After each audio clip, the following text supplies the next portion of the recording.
Prvi večni derbi v sezoni se je končal brez zmagovalca, kljub številčni premoči večji del tekme, na koncu brez želenega zmagovitega gola in brez zadetkov 0:0.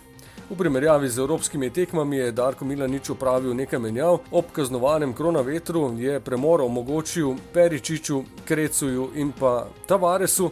V prvi enajsterici so tokrat začeli kot kapetan Rajčević, pa tudi Pihler, Požek Vancaš in pa v konici napada Mešanović. Prvi je relativno zgodaj v tekmi z razdalje poizkusil gostujočega vratarja presenetiti Požek Vancaš.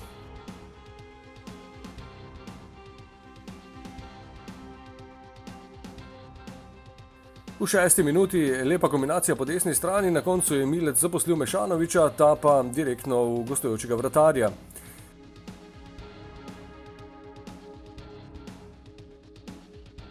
Nevarna akcija gostujočih nogometašov 2 minuti kasneje, Menalo pa je zaključil mimo mariborskega gola.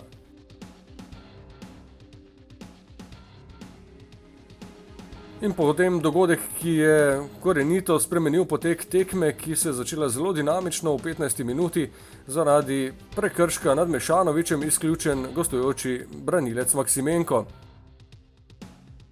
V 20. minuti so po izključitvi najprej zapretili gostje, toda Potinčanin je z glavo meril previsoko.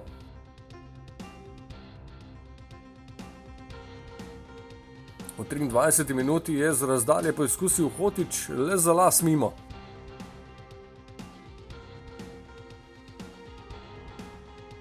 Najlepša priložnost v prvem polčasu v 30. minuti, po kotu Hotića je Rajčević žogo lepo zavrnil, Pihler pa zadel blok.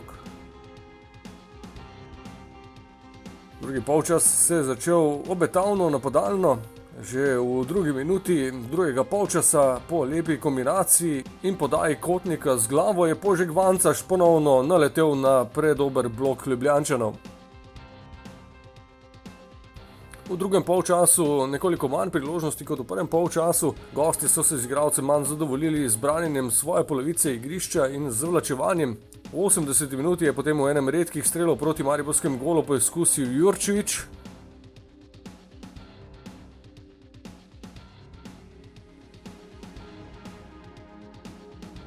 V 83. minuti po podaji Vilerja poizkus Hotića z glavo. In potem najlepša priložnost ob koncu tekme za spremembo rezultata in za zmago. Dvojna priložnost Kramarića in Mula Husejnovića je ostala brez želenega zaključka. V čvrstem, trdem derbiju na koncu zaključek negativne serije, vendarle brez zmage, brez zadetkov, 0:0.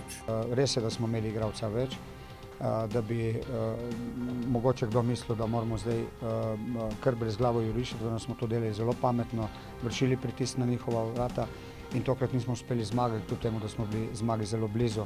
Naslednja tekma, znova tekma sezone, v sredo bomo gostovali na Friends Areni v švedski prestolnici, ob 19. povratna tekma drugega kroga kvalifikacij za Ligo prvakov med AEK-jem in Mariborom. Pa ja, mislim, da bo tam na Švedskem neka čist druga pesem, tako da treba se pripraviti na njihovo ofenzivo, da bomo z glavo pri stvari, da bomo skoncentrirani in da bomo zadržali to prednost.